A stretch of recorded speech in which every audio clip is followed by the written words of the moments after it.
Good morning, everybody. Welcome to this morning's session, People-Powered Digital Innovation in Health and Care by Thrive by Design as part of the Leeds Digital Festival. It's my very great pleasure to be the chair for this morning's session.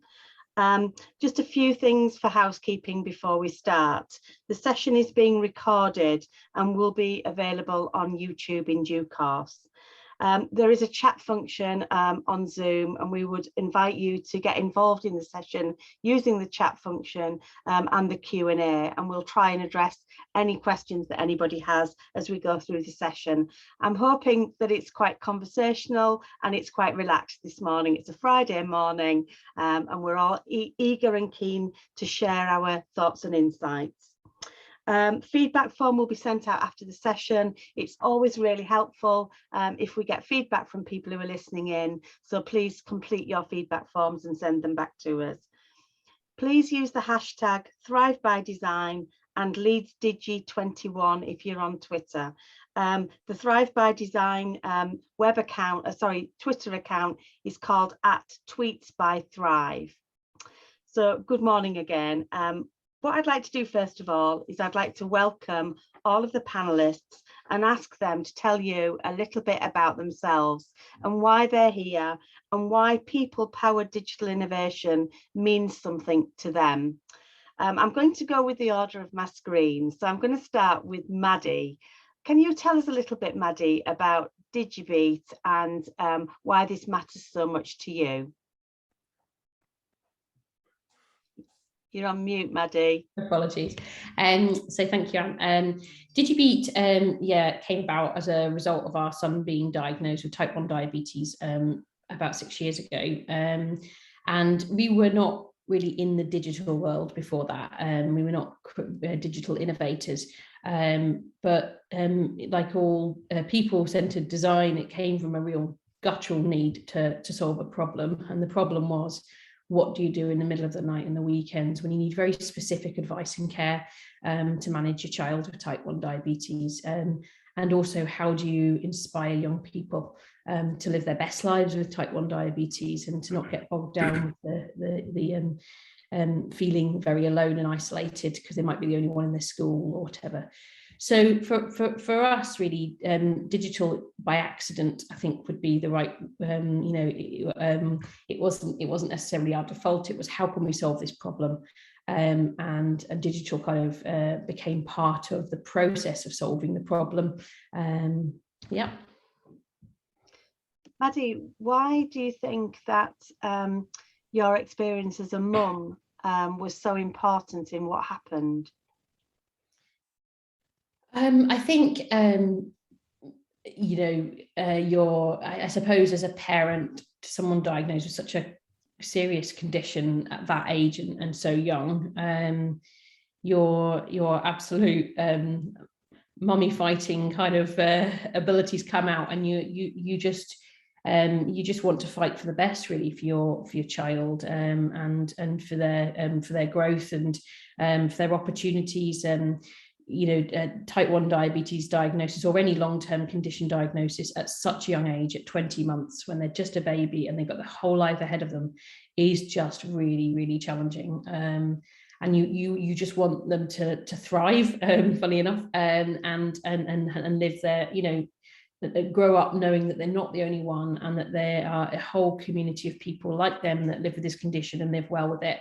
And that's really where DigiBeat was born. Thank you. We'll come back to a little bit more about what happened next in a while. Bruce, you're next on my screen. Tell us a little bit about you and how Memory Lane Games started. Hello, everyone. I'm based in the Isle of Man, and a couple of years ago, I've been here 17 years now, I think, from Canada. And a couple of years ago, my good friend and I were sitting in the pub, and I think lots of great ideas come from the pub. And we were talking about our mums. His mom's 91 with vascular dementia, and my mom's 86 back in Canada, sharp as a tack. And we were talking about what they both have in common and what they love. And of course, they love old family photos. And I have a gaming background. I thought, I wonder if we can turn those photos into games. My co-founder said, actually, we're turning memories into games. And that was the start of Memory Lane Games. We started out just building games for our moms, really simple quiz style games, and that trigger positive memories and start conversations. And now our app is being prescribed in the Philippines. It's being used by speech and language therapists in Boston and Memory and Cafe teams in Manchester, all over the world. We've had 25,000 downloads in the last couple months, and really starting to grow. And I think when a company has purpose, purpose attracts talent, and we're just getting amazing people joining us, volunteering. Companies have started to build games for our platform now, and as part of their ESG programs. And it's so simple. Here's a question on leads, and it's this simple that what we do, and you pick a right answer or oh, got that one wrong. And it just disappears. It's all just so gentle, and it always has a way to go through. So frustration-free design, and it really just engages families, carers, and all over the world. That's brilliant, Bruce. Thank you. And it's free, and you can download it in the App Store. Okay, we'll come on to that a little bit more soon. Craig, what about you? Tell us about your backstory. Hi, good morning. I've created a program called IMI, and IMI is named after my daughter. Her name is Imogen, and she was the one who inspired me to go above and beyond to try and give something better for her for usage. So it only felt fitting that I actually named the company after my daughter, so she's got a fantastic journey ahead for something remembered from her. How I came about with IMI is Imogen suffers with Williams syndrome. And one day she wanted to use a virtual reality headset from what I bought her brother.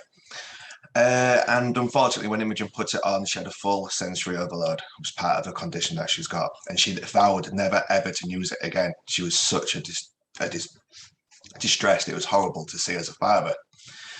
After that, we saw a pattern developing as well when we went into the hospital or the doctors. Imogen would have a massive sensory overload.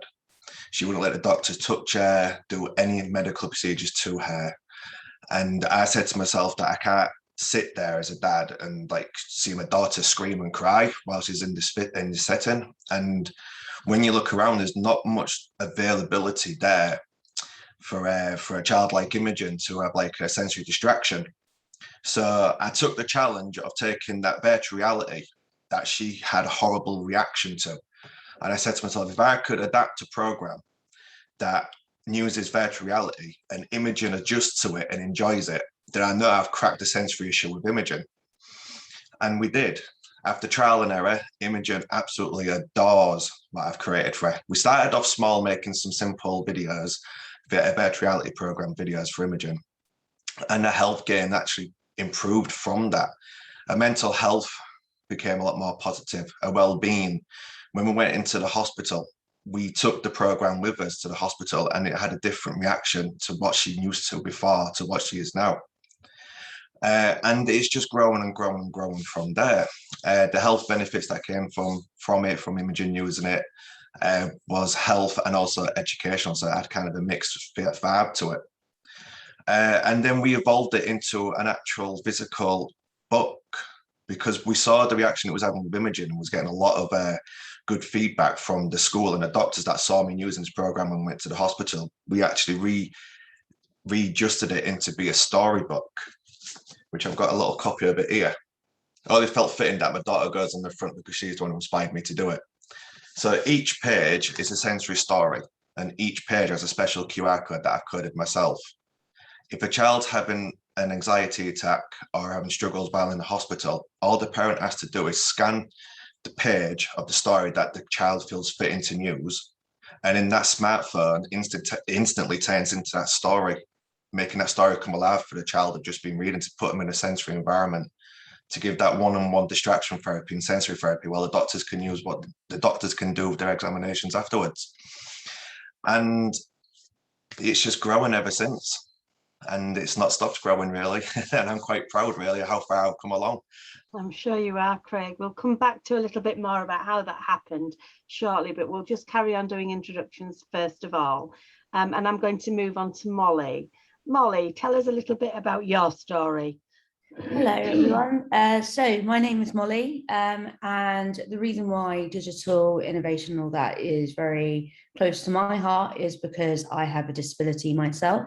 I was thrown into kind of the tech world from 18 months old when I was given my first pair of hearing aids, and the analog hearing aids, that was what was available at the time. Absolutely hated them, being an 18-month child. You know, my parents tell many stories about how I would hide them behind the sofa, in the toilet, anywhere except my ears.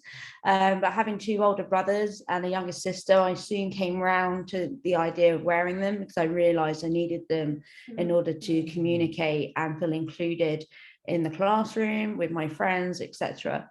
That being all well and good, I then got to my teenage years and moved to big school and found out I was going blind as well. So I was clumsy, I was struggling to lip read, I struggled with headaches, and I just went for a routine eye check thinking I might need reading glasses because it's not unusual for deaf children and adults to experience such exhaustion because you're lip reading and everything's so visual. But it was the optician that actually said, you know, I think something's not quite right at the back of Molly's eyes, and I think it's linked to her deafness. And so therefore got a diagnosis with Usher syndrome. Now, Usher syndrome is the most common cause of congenital deaf blindness. I'm now 27, I have 5 degrees vision left, and it's fair to say that because I live in a day where tech has been so innovative, I feel so humble. For example, I often talk about Helen Keller. Helen Keller, hopefully everyone's heard of, incredibly inspirational within her own right. But the difference between her and I, A, she was born in the 18th century, and B, tech. So she used to communicate and understand people by putting her hands on people's voice boxes and the bottom lip. That would be how she would gather most of what people were saying. Now, if you imagine in the day of COVID, I'd be feeling pretty isolated had I not been given my first pair of hearing aids at 18 months old. Nevertheless, hearing aid technology has gotten so much better, which I also feel very lucky for, because now going blind, and it's a progressive condition, the importance of hearing aid technology is huge. So I went from analog hearing aids to digital hearing aids at the age of 8 or 9, and that was the first day I heard birds singing and leaves crunching. I remember as a child being very fascinated by these new discoveries. And then I got to 20 years old, and that was the first time I could stream a phone call through Bluetooth on my phone. So I'd never been able to make a call. So this is why digital is so important to me. I have a charity and I have a company, but both of which come down to technology and how tech can really enhance the lives of people with life-changing conditions. And obviously it's something so personal to me. I like to think I'm pretty independent and I can go out and kind of do what I do, but honestly, without technology and digital, I'd be very lost. But yeah, hopefully that sets the scene a little bit for you. That's lovely, Molly, thank you. And then finally, and then I'm going to come back to why this matters to me too. Ian, could you introduce yourself and tell us a little bit about why this might matter to you? Yeah, sure. So I'm Ian Sharp. So I'm an engineer by background, and I run a company called Future Health Innovations. And its whole purpose is to help would-be entrepreneurs and innovators, be they clinical experienced or not, general people trying to fix problem, as we've been hearing from some of the other panelists, to try and navigate the difficulties of developing, designing, and bringing a product to market. Be that problems with trying to get it funded, problems with finding the right collaborators, building the right team to be able to build it, and problems with, does it actually solve the problem that you think? And so actually all of the other panelists have talked about their motivation, and often that's really strong, but you often have to get perspectives of other people and a wider audience before you start trying to build the thing that you think you're going to build. And that's crucially important if you want to be successful. So I'm here to try and identify those stumbling blocks and get companies over them. Thank you, Ian. And I guess I ought to tell you a little bit about me and why this matters so deeply to me too. So thank you to everybody for introducing yourselves. For the audience, I'm Anne Cooper. I happen to have type 1 diabetes, but I'm also a nurse. And a number of years ago, working with Victoria Betton and Ros Davies from Thrive by Design, we started looking at how people had unique insight through their experiences into health problems.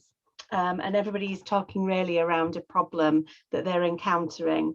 And since then, it's been our ambition to tell some of those stories and to highlight how important it is that we use those experiences and support those people on their digital innovation journey. And that's been one of my personal ambitions since then. And one of the things that I would like to point everybody who's listening is, if you really want to see how people power matters in this space, look up the "We Are Not Waiting" hashtag online and look at how the type 1 diabetes community, powered by people like Maddie, actually have made a real difference in how technology is adopted in type 1 diabetes. And whilst I'm passionate about diabetes for obvious reasons, I believe it's the same case in all of the areas that we're talking about. People who have unique insight through experience are better able to identify the problems that we need to solve than the health system is quite often. So that's my unique perspective. And on the archive site of the Thrive by Design website, I'm hoping we can get there now. There are some old pieces of work that we did. We wrote a paper called People Drive Digital, which is probably still there, which is probably still relevant and useful to look at. So that's my backstory, really. Now, bearing in mind that I've said that these are people who've got unique insight, I want to know a little bit now about people's experience of working with the system. When you guys had these great ideas, and I'll come to you at the end, Ian, what happened about how you started? How did you start to influence the system? What did you actually do? And this time we'll start with Bruce, I think, please. Thank you. It was interesting. We just after we started and we started building our app really for our mums, we presented at a biotech conference in the Isle of Man. We were just kind of invited, and we had never been to a healthcare conference before. And someone in the audience came up to us afterwards and said, "Oh my gosh, you have no idea what you have here. This can change lives, and we can prove that in clinical trials." But wow, I mean, we're just building games for our mums. And now, 18 months later, that clinical trial starts in the Isle of Man next month with 30 pairs of patients and carers. Not to try and make people smarter, just to see if we can improve the quality of life. And when we started looking at this, we said, "Oh, well, I can make a game for my mom in Canada, and we'll make a game for Peter's mom in the Isle of Man." And then we made a game on cakes, quiz on cakes. But my mom didn't know any of them because they were all European cakes, Battenberg and others, and she got mad at me. So I said, we're gonna have to have different games for different places. And that led us to start to talk to international. We thought we could do this all over the world. And with the power of digital health, you can do this for free. Like, it's so cheap. It had 25,000 users, and our Google bill was 4 cents. So you can scale with digital health. And I come from an e-commerce platform background, so I thought, wow, this is something that can really happen. And then we were introduced to Alzheimer's Disease International, who's the mothership of 102 national Alzheimer's associations. And they said, "Wow, we love your games." And we said, "Do you have any members who might like free localized dementia therapy apps for their country?" And India put up their hand, the Philippines put up their hand, and Uganda. We started in Uganda, and we're now in the Philippines.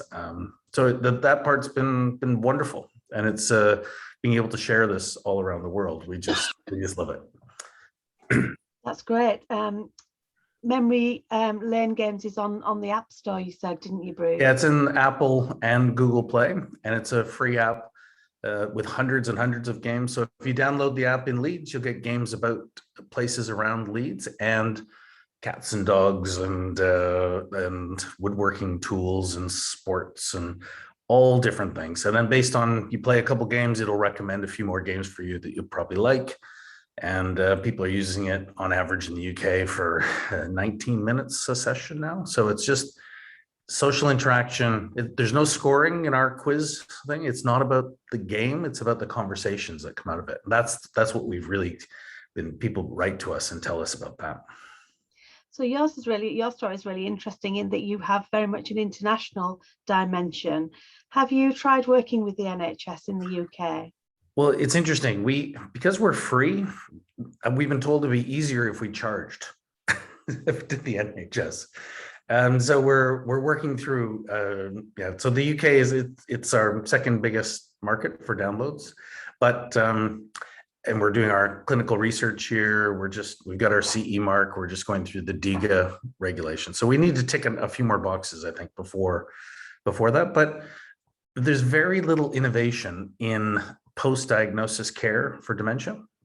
And all the money's pouring into early detection, which is wonderful, but it doesn't really help those who have a diagnosis. And so we focused on how can we help people. And so again, we want to have a free app everywhere in the world, and then we'll offer some options. Our clinical trial is going to test whether personalized dementia therapy. So if you can upload your own family photos and create your own games, who's standing next to Uncle Jim, whose dog was this, whose house was that, those kind of things, if that can improve the quality of life more than just a basic app. And that's what we'll start to do. So we're going to offer families the chance to upload their own family photos, and they'll pay a £2.99 a month, £2.99 a month for that. That's great, Bruce. Thank you. I'm going to come over to Craig now. Craig, tell us a little bit more about what the experience was like. You had an idea, something that was really important to you. What happened then? It's been really tough, if I'm honest. I've been on this journey for now going on to 4 years. Started off, like I said, just doing it at home with imaging. And it just became like a hobby, just because I just thought I'd create something just so my daughter could use. It wasn't until Imogen School picked up on it. And there was like, well, Imogen's like the only registered child in Hull that has Williams syndrome. So when the school started seeing a massive health beneficiary difference and also an educational aspect to it as well in Imogen, they wanted to meet me and my wife personally to see why is like Imogen going from like 0 to 100. When I told them what I did, I was like, this is brilliant. You don't realize what you've got here. You've actually created something very unique. So I just literally dropped a little line. Well, can I come and like do a quick test on Imogen's class with the parents' permission? Massive success. I'm like, right, okay, I'm on something. Yeah, I need to work on it. From there, trying to get it into the system was just proving very, very difficult. The amount of people that actually turned on and said to me that there's no money in this, in the disability market. And I felt really ashamed that people was actually saying that. I said, you're telling me you're not going to help me, like invest or give me a little grant just so I can create a program that's close to me that will help a lot of children. And that's quite discriminating, basically. You're basically saying that disability children don't have a right. So, and my journey was so tough after that. And I was still working as a head chef at the time. I had a little bit of a ray of light through some investors. I won't say who they are, but it was toxic. Came to me investor day, and when it came to me pitching, they said, powerful story, great pitch, but again, like I previously, we're not investing in the disability market. And I thought, why is people keep doing this to me? This is awful. And then unfortunately, my health took a massive plummet. I won't tell you what happened to me, but it was very personal. And I was decommissioned myself for a good 10 months. As I was just getting back into it, COVID struck. So I'm like, great, there's another deadline for me. So again, that was more problematic for me. But when COVID struck, I actually saw an opportunity. Like Molly herself, I've started a charity and a company. So while the children were isolating inside the homes while COVID struck, we actually donated over 1,000 packs of what I've created, or an example of what I've created, to all these kids that were struggling inside the homes. And it was a massive success. word of mouth went round. And then I got accepted onto the Propel, Yorkshire and Humber Propel system. I was one of the top 10 delegates that got picked on the Propel, and I thought, oh, great, someone's actually seen what I can do. And that was my ray of light there. And I can't literally fault the Propel system, because it's kind of kickstarted me now to get this implemented into the NHS. And getting into the NHS again was a struggle, but because I physically started an argument between two consultants on this course that we was on, because a lot of people are saying that what I've created is a medical device, and then the other half of people are saying it's a medical aid. So to get that CE marking was an absolute battle. But it turns out that I don't need a CE marking, and I did get evaluated, and it is a medical aid. It is an aid that parents or hospitals can introduce that's going to help children in their sensory issues or struggles while they're inside the hospital. Since then, since I've got that, it's now gone through observational studies within 3 trusts as we speak. So once I get that, and then we can commercialize it and actually get it implemented into the NHS. But it has been an absolute journey for the last 3 to 4 years. And it's only in the last 6 months that it's actually really started to take off. But between then, it was just an absolute roller coaster. To be fair, it still is a roller coaster, because trying to get grants and funding is so hard as well. Yeah. Thanks, Craig. Thanks for being so honest about your personal story as well. I'm going to ask Molly about working with the system, because Molly works not just with the health system, but with the system in general, I think. Molly, what's your experience been of trying to influence people around this agenda?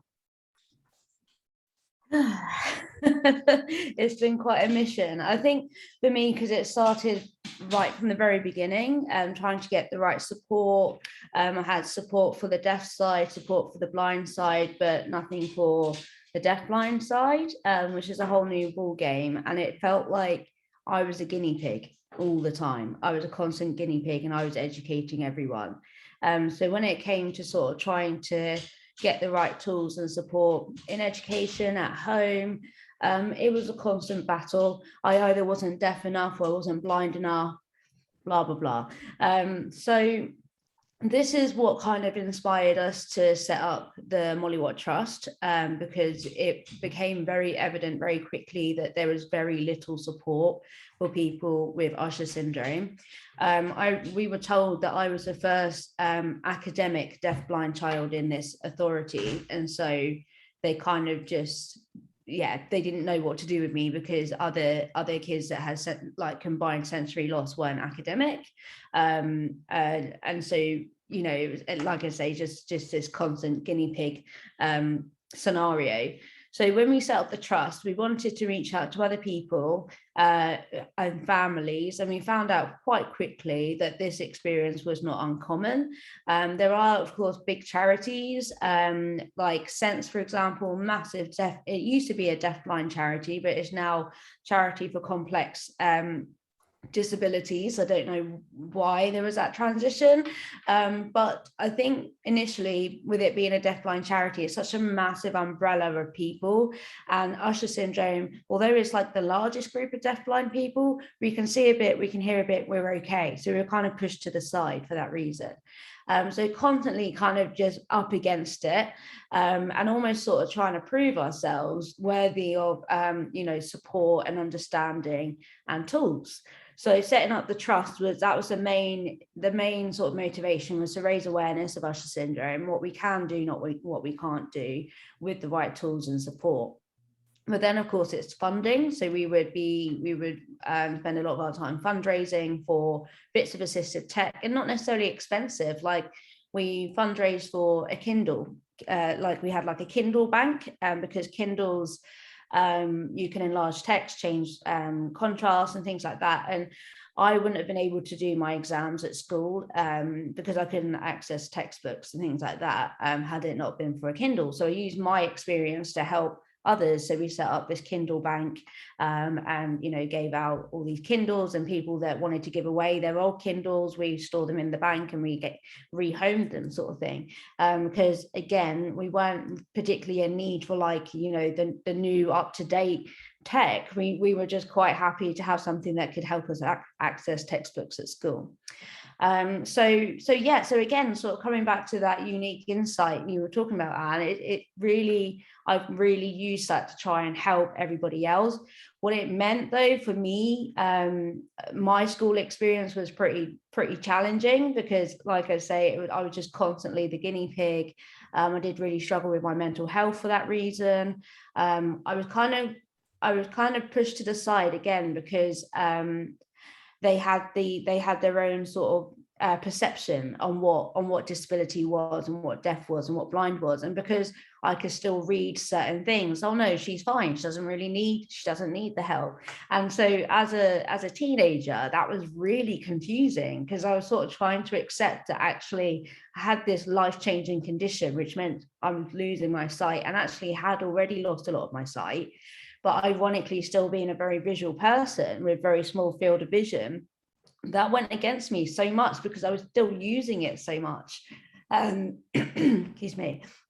So I think just by being so vocal about these experiences, the real start when I got work out of it was I was blogging a lot. So I had this blog and I was tweeting, really getting the awareness out there. My mum played a big part with that as well, very passionate about the cause. It then came down to the power of accessibility. Like, it's all well and good having the tech and the tools, but if it's not designed to be accessible or compatible with assistive tech that is available out there, then it's no good to anyway. I've been lucky enough to sort of work with lots of organizations, actually have a part-time contract with Nexa Digital, where we another human-centered, really focusing on that end user experience, and accessibility plays a big part in that. And again, using my own experiences as someone with combined sensory loss, but also has empathy for those groups of people with sensory impairments, I'm able to offer that insight to help improve the experience for everyone. Sorry, I feel like I was dwaddling on there. Hopefully I answered the question. No, that's a great answer, Molly, thank you. I think it's testament to your tenacity. It's testament to your tenacity as well, that you've managed to have the massive impact that you've already had on the system, I would say. I'm going to move on to Maddie to tell her a little bit more about her story. So you had an idea, Maddie, and you had some skills. What happened when you started to work with the system on some of that work? Sorry. It's been a bumpy journey, I think it's fair to say. And looking back at where we've got to, obviously we're now commissioned centrally by the NHS, and so I'll work backwards in this story because I think it's more interesting. Obviously the end point is great that and really interesting that we've got here at this point, but the journey along the way was not easy. Convincing people and convincing our team was no problem, actually. I've got a fantastic clinical lead at Leeds Children's Hospital, Dr. Fiona Campbell, who never doubted us, and she's been a real supporter and champion of what we're doing, and she constantly is designing programs to improve the quality of care across the country. So she's been in our corner, but I would say that that's not always the case in the system, and that there's been lots of people that we've had to convince along the way, and the model as well. Working out the model early on was really important, and I think a couple of you have talked about your models. For us, we set up as a social enterprise, a not-for-profit, for our children and young people's resources, and that was really important for us because we wanted to make sure that it was about people and the cause, but you soon realise the sustainability issue around some of this work is very difficult, and you're up against big charities and things like that, and we never wanted to do that. So we saw the diabetes charities as being the research organisations and the ones that would hopefully be creating or innovating the cure or as close to that eventually as possible, and whether that be closed looping or patches or whatever for type 1. So we set up to really look at how we could solve that problem. And we actually created a company now that donates the technology to our social enterprise and helps the sustainability of it. So that's part of our journey. So one of the first part really was solving the problem of sustainability. How can we keep creating these resources, keep innovating, keep iterating our work so that it's relevant and also meets the needs of the digitally excluded groups of young people, the ones that doesn't create more of a gap in terms of inequalities and health inequalities, because that's such an important part of what we do, but actually we use the technology to scale and to solve some of these problems. So for the teenagers that won't go to appointments and things like that, they've got something there that's in their pocket. They've got clinically approved resources. And whilst we're no substitute for in-person care, we wanted to try and make sure that we're solving the gaps in between. And so, yeah, we went on that journey. So there was plenty of, so the barriers really for us were funding, were convincing the systematic leaders that what we were doing. So we came across we had some very interesting early meetings with sort of higher level leaders who we knew kind of thought, oh, that's nice what they're doing, but there was quite a lot of underestimation, I think, of our team. But what we did with DigiBeat was put in expert people in each of the areas, so we never thought any of us could do one thing. There's a big, although DigiBeat is kind of our brainchild, if you like, we've always put the experts to kind of fill the gap. So we've got an FD who's very, very experienced commercially. We've got a fantastic clinical team. We've got an army of families, 150 families have worked on the resource. We have expert user groups that meet once a month, and we're just constantly churning what we're doing and iterating for our need.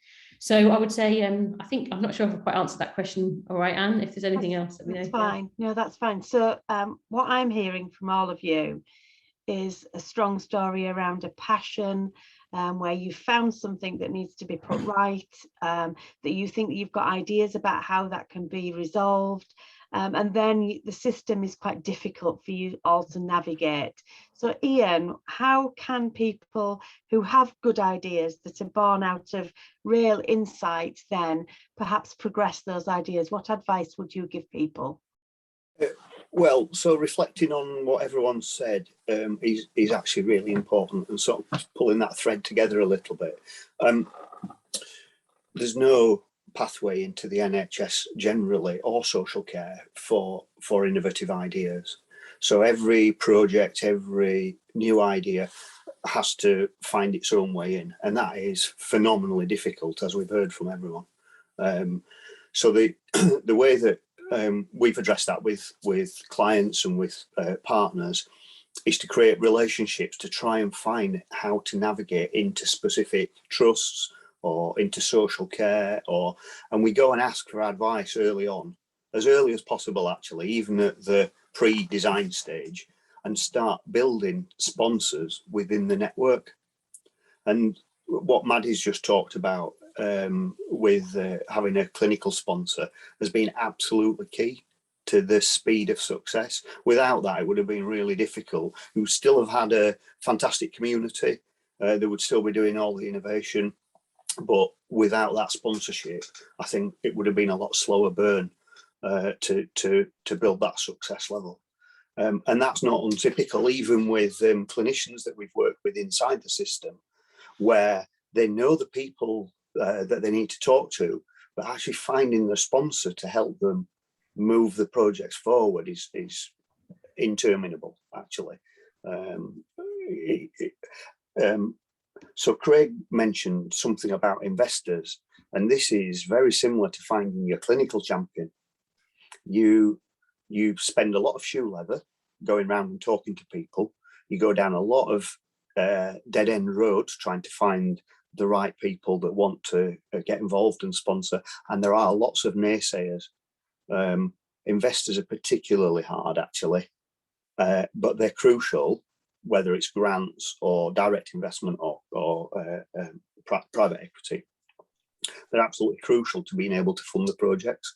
And if you haven't got a clinical champion involved, finding your investment is, I would say, probably 10 times harder. So it's really critical to start building your team early, talk as early as possible to the system, that part of the system that you're going to deploy into, and start building those collaborations. And that reduces the risk and increases your chance of success. That's lovely, thank you. We've got some really interesting bits of conversation going on in the chat as well. And Rachel, I can see your story, and I'm sorry that we can't actually hear it, because it sounds as if it has some similarities with stories of what people are saying on the panel. COVID clearly made a difference last year, and I wondered if anybody on the panel had any comments about how it might have changed the path for them. Craig alluded to it earlier when he talked about his story from last year. Maddie, Bruce, Molly, did COVID influence things in your work last year? Who's going to go first? Maddie's nodding. Yeah, so COVID had a huge impact, and I also just want to say that pre-COVID we went through the Propel program as well, and I should say that in terms of system leaders, we had incredible support from the ASHN and the Propel program, which delivered supported conversations at a higher level for us. So that was the step change, I think, for us. But yeah, so and also prepared us for kind of all the NHS procedures and processes that we were then going to encounter. So we were at the stage just before Propel, or during Propel, where we were being used, or our app was being trialed in 3 sites. We had a web platform already, but we'll talk about the app because that's what's being commissioned. So that was being trialed in 3 sites, and it was in the early days. COVID came along, and that's when we're getting support with Propel. And then COVID came along and changed the way that the system leaders viewed everything. And suddenly it was, the cards were all in the air. No one was getting any care. Services stopped. Diabetes is not something that you can kind of leave, and you can't, for children and young people, they're constantly changing needs and growing levels and insulin changes and everything. So it was a really important that care didn't stop. And actually what our app did was provide a communications tool from the clinic straight to patients, so they can send through the relevant information in a timely way. So they can send tips and tricks every couple of days if they want to, and put groups of patients together and send that information. So, patients that aren't managing, they can send more messages to, etc. So anyway, so this is what, we then got a call, which I never thought would happen, from the NHS diabetes programme, to say, that app you've got, can we have a chat? And actually, there was an opportunity under the COVID response commissioning, and it wasn't something that was very sustainable for us. Let's say it was a first footing into the NHS, and it wasn't full payment or anything, but it was a way of us getting it tested and proved within the system, and not just within 1 or 2 trusts, but across 172 sites. We managed to get it in. So that's 95% of paediatric clinics using the app, creating the real world data, and actually showing the shift change. So COVID has been a terrible thing, but it's been amazing in terms of the mindset shifts that have had to happen with clinics who would have gone, no way, I'm not doing that. We've got our processes. Also, that COVID had a huge impact on the training. We were pre-COVID, having to travel to clinics and train them, because that's how they did it. So you had to go, physically to every clinic. So every day I'd be in Cambridge one day, and then I'd be somewhere else and somewhere else. And then COVID came along, and it was 1 hour training sessions on Zoom. And then it was put all the training on the clinic portals, because we could do that, because that's what we do. We scale up the resources. So we've done about 290 training sessions with the trusts, and it's a sustainable model because we can dial into one to the other. And that's how really the massive impact. So yeah, it's been a really interesting journey. But once the behaviour change happened within the clinics and they realised really what digital could do, there's a massive opportunity for us all, I think, now to with a good idea to say, look, we can do this and we can really support what you're trying to do in the clinic. And with limited, I always saw this, they've got such limited capacity and such limited time for each family. And what if we can scale that up so you can have 10, 100 times that amount of support? Thanks, Maddie. Craig, clearly COVID had a massive impact on what happened to you last year. Has that been sustained? Yes. Oh God, my child broke then for 1 second. Sorry. No, COVID did have a massive impact. Like I said, it put a full stop on me progressing. But then we re-evaluated our journey and our model, and that's why we split it in between two. And we got a little bit of funding as the charity side, which we reevaluated the model as different to what I'm selling commercially. So then the kids add something, we give something back to the kids, because like I said, this was passionate for me because I saw my daughter like grow around what Emmy's created. So we want to give something back to the kids because they was all stuck inside, and just as a father, and it was heartfelt. And then when during COVID, that's when I got put onto the Propel system. And that's when we commercialized it into two entities when I did the legal route. But COVID actually did like made me think to remodel the commercial side as well. Like, how can I help more people within the NHS who are going to be stuck in isolation? So we remodeled it as well. So everything's sustained now, and it was heartfelt, but it was also interesting as well because it was a learning curve for me as well at the same time. Thanks, that's great to hear, Craig. Molly, what happened to you and people seeking out you for advice in COVID?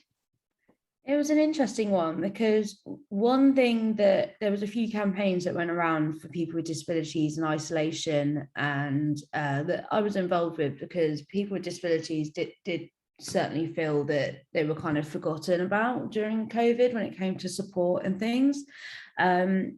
It swings roundabouts because I have been born into kind of this tech digital world. When we were suddenly told to stay at home and work from home and use a kit that you've got at home, I was kind of pro at that because I'd always been doing that anyway. But then what started happening, as everyone's saying, everything started shifting to sort of being more online dominated, which then meant that there were more and more issues and flaws in design online because you were so much more dependent on it then, and it was kind of like, no, this isn't working, this isn't doing great. For instance, I had it was my annual Moorfield Eye Hospital appointment, and that was going to be virtual. Now it was one of these weird kind of, you got an email and then you had to go onto this internet system where you book in your time slot with your like professor, and then you were supposed to receive something in your email, and then it was just a very long-winded process. When you imagine a lot of these people that are doing this are blind, the accessible experience was shocking, and it just amazed me that this wasn't even part of the thought process when people thought, people could be using voiceover or could be using screen readers or magnification tools, or let's improve the contrast. None of that was even considered because they hadn't even considered that actually people are going to be using it. So that was really quite an isolating experience because obviously I'd be pretty nervous for an appointment like this anyway, because it's often a reality here. It's something that I don't really want to hear, but it's something that, I've got to do. Then, of course, you have the physical aspect where normally when you go to Moorfields, you have all these really horrible, intrusive tests, which obviously you can't do from home. So it was mainly just a chat. But from that perspective, I quite liked the fact that it was a very personal chat with me and my professor, where I felt I could ask him questions that I wouldn't maybe feel confident enough to ask him in person. So it was a real a real catch-22 scenario. And I think that this whole hybrid model now being introduced, like doing half and half digital, half and half like in person, I think that has real potential to be the most sort of inclusive, accessible experience. And I think that's something that people now should be considering even more now since COVID, because we've all had an idea of what isolation feels like. A lot of people with disabilities live with that on a day-to-day. So why shouldn't we be building fully accessible, inclusive experiences, irrespective of something like, sorry, my dog is moaning, irrespective of something like COVID or a global pandemic. We should be able to access these resources at all times, whoever you are, whatever needs you have. So COVID in that respect has been very up and down. Lots of good and bad experiences. I think if you're highlighting anything for me, Molly, what you're highlighting is the real importance of co-design, of working with people who are using systems to understand their perspectives. Had they done co-design work around those new systems, they perhaps wouldn't have done them in the way that they did do them to you. So, Bruce, what about you around COVID? How did that affect you guys? Well, COVID accelerated our business and our interests in our offering all around the world. In the Philippines, again, the Alzheimer's Disease Association of the Philippines championed us because they saw that patients couldn't come in, dementia patients couldn't come into clinics. And they said, we need a way to do cognitive exercises remotely. And they said, oh, there's an app and it's free. Okay, let's do that. And they've been doing it just like I showed you. They hold the phone up to the screen over Zoom, and they show the carer how to play the games and then how to download them. And then they tell them which games to play with their loved one. And so that really accelerated interest in India, around the world. And again, we're finding our way through the UK system. But it's been, we were able to very fortunate to close an investment round because I think because of COVID, most of the investors I had never met, which was amazing, from the Isle of Man and the UK mostly. And but as they saw, so I guess my suggestions to everybody is, so we found wonderful reception internationally, that people just wanted to try our app and are validating it internationally, which has been wonderful. I also think that, so this remote social isolation has been a massive issue. We're starting to see people say long COVID is leading to potentially higher dementia rates, that there's a lot of this lasting impact. And that's where we think apps like ours, we're just about triggering positive memories and starting wonderful conversations. We think that's universal and something that that can work in everywhere in the world. Thanks, COVID or not COVID. Ian, I'm going to come to you, and I'm going to slightly change the question for you. So clearly, COVID changed things for everybody last year, and actually what it did was create some opportunities. How can people who have an idea be opportunistic and be aware of what's going on and where money exists in the system to enable them to progress their ideas? That's a great question, Anne, actually. It always feels, I think, as if everyone knows where the money is, but no one's willing to tell you. And no one's willing to tell you how to get it. So the first places it really depends on the business, actually, but the first places I would go is go to your local AHSN site. Most of them have got a funding page. Subscribe to that, get the circulars, because they'll give you advance warning of what's coming up.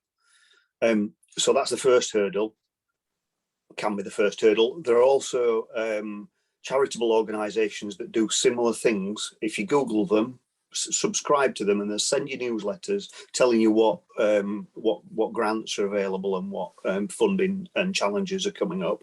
They're really helpful. Your next problem is writing a good application. If you're not able to do that, you need somebody whose expertise is in writing grants. Academics can be a great help. The AHSN can give guidance, but there are contractors out there that will help you write grants, and for not a lot of money as well. So don't be scared of it, but make sure you've put the right commercials in place before you engage anyone, is what I would say. That gets you off the blocks usually. And then as you progress, you go through various stages. And actually Craig talked about, I think, and Bob actually talked about CE marking and whether devices were aids or medical devices, or deciding that, or not deciding, but actually defining that early on is really important, because it dictates the path that you have to go. And it determines the amount of money that you need as well. A medical device is a lot more costly to approve than a medical aid. And it's a lot slower as well because of the level of evidence gathering. So again, early on in the stage as possible, define where you're going. And then what we tend to do is try and put a funding strategy together for people based on all these opportunities that come out. And there really is, it's almost trying to figure out what the company is at from a stage point of view, what they need to achieve next, and then where to look and how you divide up the project, because the shape of the project has to fit the funding call, or the thing that the investor's looking for. In certain instances, they invest generally in certain sectors, certain types of things, and so it's the same with grants. A pot of money set aside to do a specific thing within a certain remit, and you'll see calls around, around cancer or around respiratory illness, diabetes is very popular. They're the big things that affect people. So if you've managed to figure out what your project looks like and get it to fit those grant definitions, then you're in a better place to have a chance of success. If it doesn't fit, I would advise you not to apply, because it's a lot of work and it leads to a lot of disappointment. You could have usefully been doing something much better on your project.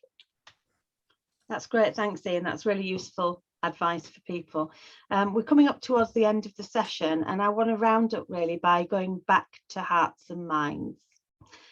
So for me, this is a personal thing around people who use services or have unique insight into services are those people who understands the problems that we need to resolve. So how then would all of you, what would you say to system leaders, all of you, around how and why they should listen to your stories? First of all, Ian, how would you advise people to tell their story? And then we'll go to the others. Interestingly, the companies and individuals that I've found have had most success have got two things about them. They're extremely tenacious, and their story is always very, very personal. As with all the panelists today, you've all got lived experience. You've got a unique perspective. You're talking to groups of people that have got similar experience, and by very nature, you're co-designing what you're doing. That is crucial. If you want to be a successful entrepreneur, that's the way. Thank you. Maddie, what would you like to say about the power of people-driven innovation? On mute, hon, again. I'm not getting this right. Yeah, I think system leaders are waking up to it. There are big calls from like the Health Foundation to put focus and shed light on some of this work, but it doesn't go far enough. And really, I think if you've got a really, I'm going to just give this advice straight to the individual. If you've got a really good idea, and or if you know what's missing in the system, and you can see it, and you can see that it needs to happen at scale to support people like yourselves, then you just need to go for it. You need to find that clinical lead though, and I would say that partnership is really what changes the story from being just your story against the system to your story with the system. And so I think system leaders need to be braver, and they need to realize that obviously one half of the story is not enough, but two halves make a whole. Very cheesy, but it's incredibly true if you can match that. So the more the system can match leaders with innovators, that lived experience innovators, the more we're going to solve the problems. Thanks. Bruce, same question to you. Why should they listen? Well, I'll give you an interesting example. We've been talking to a number of trusts in the Midlands in the last little while. There's a lot of iPads that were given to the trust during COVID. Many of them we're finding are sitting in shelves somewhere because no one knows what to put on them. And so we're saying, here's a free app. It's Orca certified. It's got all the basics. Try it. And so that's we think there's real practical opportunities, and we just need to tell that story. I think when you're a startup, all you have is a story. Okay. You better good story. One of the things is every single possible award that we could get. And you get some, that you're a finalist, you're things that help your story. And I'll tell you, the best marketing we did was stickers. They're super cheap. You put them on everything and it looks super professional. We've been handing those out. Little things like that work really, really well. Thanks. We believe in the power of stickers. Thanks. Craig, what would you say to system leaders about why they should listen to your story?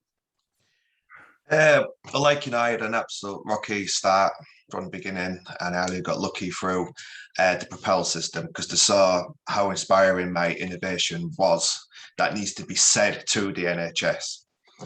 The leaders of the government and the NHS, all they're primarily focused on is the care of other people, which is what their job is to do, is to care of other people. They don't have time to listen to people like us. And we're the ones who find these personal problems that they're missing. And they should really take note of that, because their primary focus is on getting the care for the people. We notice something that they don't see. So our voice should be heard more often, because we're seeing something that they can't. That's great, Craig. I think that's absolutely right. Unique insight, I think, is what you bring. Molly, you're having the final word here. What would you say to system leaders? So I often, when I'm doing my day-to-day work, whether it's independently or at Nexa, I always would start by telling my story, just to try and add credibility, validation to why we should be considering accessibility and inclusion right at the very beginning and all the way through the process.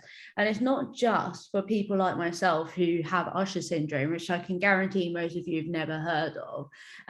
We are quite a big group, but actually, when you think about, people with disabilities, there's over 1 billion people in the world, and those are only people that have been diagnosed. There's so many people that spend years trying to get a diagnosis, and a lot of these people, might not be using technology, but newer generations coming through will probably be introduced to tech quite early on and will be using and relying on it to be independent, just like myself as a disabled adult.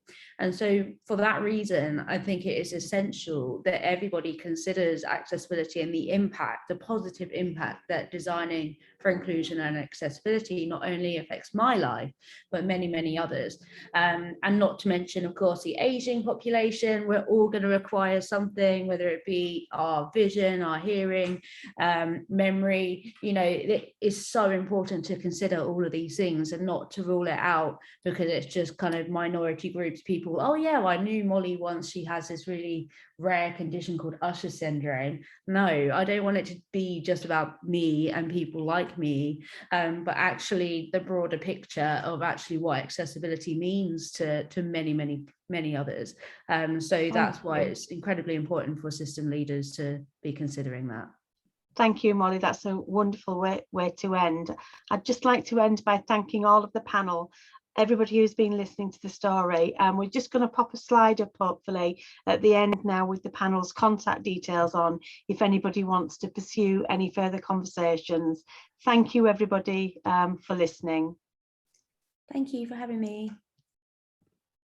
Thank you. That was fun. Yeah, thank you. 2 T's in Elliot for Bruce Elliott Memory Lane Games. I should probably just get an email with 1 T as well. That was absolutely brilliant, everybody. And so much information and inspiration. It was fantastic. I'm going to watch it again. Thank you, everybody. I'm going to dip off. It's nice to see you all again. Love to you all.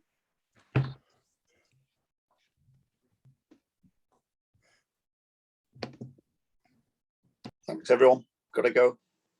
Been great. Take care, everyone. Bye. Bye. Thanks a lot. Thanks for listening to my story. Thanks, everybody.